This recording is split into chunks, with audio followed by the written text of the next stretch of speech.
εξαιρετικός γύρος για όλες τις υπόλοιπες εταιρείες. Εδώ βλέπουμε έχει μείνει αρκετά πίσω η ομάδα του Ευγένιου Μέτα. Αλλά όχι τόσο πολύ πίσω. Βλέπουμε επιθετικά έρχεται ο Αγκρίνη προσπαθεί να περάσει το Μέτα. Πιέζει ο Μέτας, δεν τα καταφέρνει.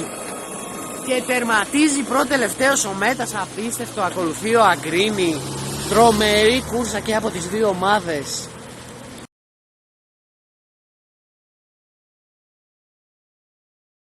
They see me rolling, they hating, patrolling and trying to catch me riding dirty, trying to catch me riding dirty, trying to catch me riding dirty.